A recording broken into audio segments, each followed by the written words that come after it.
Hello, in this video, I'm going to create a motion blur for this car, okay? And it's very simple to do that using Photoshop, and I'm going to show you right now. All right, so what I like to do, you can see that this image is just showing this car. By the way, I downloaded this image from Pexel. It is not a render of mine, okay? I just thought you should know that. So if you want to do this, and we're going to be doing this thing with two instances. This one that the car is facing straight, is not inclined, it's just straight. We're looking at this car from an elevation. And then there's this other one that the car is inclined, going towards this side. Okay, I'm going to show you, it's basically the same thing, but I'm going to show you the difference between this type of scenarios, how you can make the motion blur still look realistic. All right, so the first thing I want us to do, okay, when I want to do this thing, how I do mine is I just trace out this car and then make a copy of it, okay? I'm going to use this. I'm going to use this tool. This is the polygonal lasso tool, okay? Select it. If it's not what is there, you can just right click there. You will see the polygonal lasso tool. Just select it. Make sure that you are here. I'm going to use this one, just select that one, leave everything the way it is, like feather 0, just leave it. So when I select it, I will zoom into this vehicle and I'm going to trace this image, okay, as much as I can. Is it that I do this, you can see that this car is like the hero of this image, okay? I might go here and I say select subject, that's the subject. So if I click on select subject, this will help me select this car.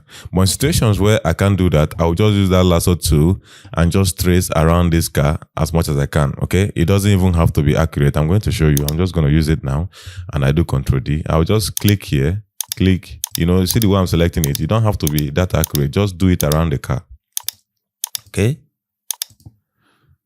All right. Just going to move this around a little bit.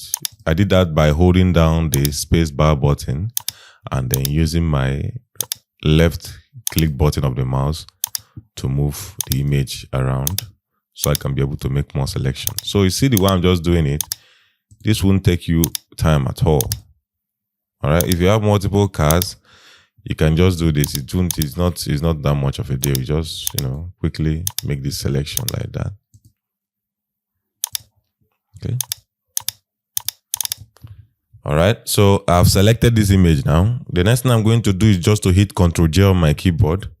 Ctrl J on my keyboard will duplicate only the car that I selected. You can see it over here, duplicated it.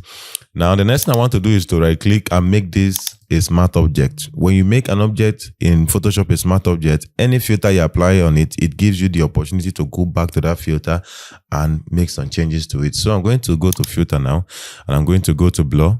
Going to open the motion blur and I'm going to select it. Now I can make some changes to it because this car is moving straight forward in this view. Okay, the angle should be 0.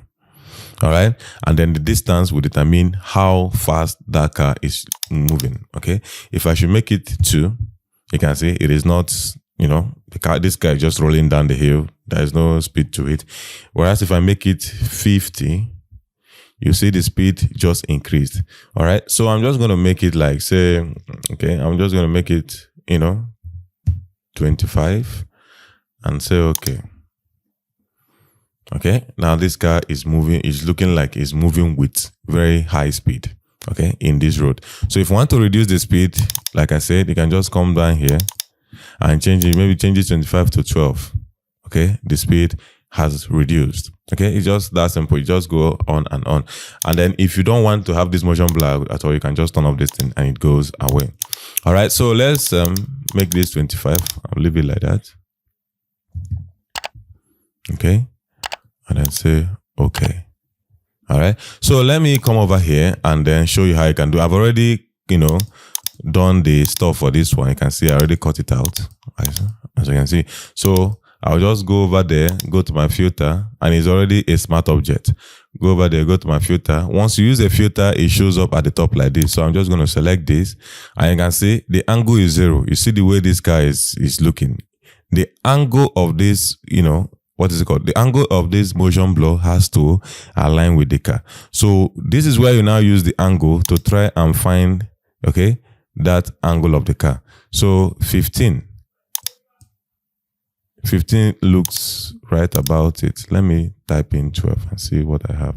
Okay, I think it's 12. Yeah, 12. looks right about it. So if I say okay now, you'll see that we have our motion blur.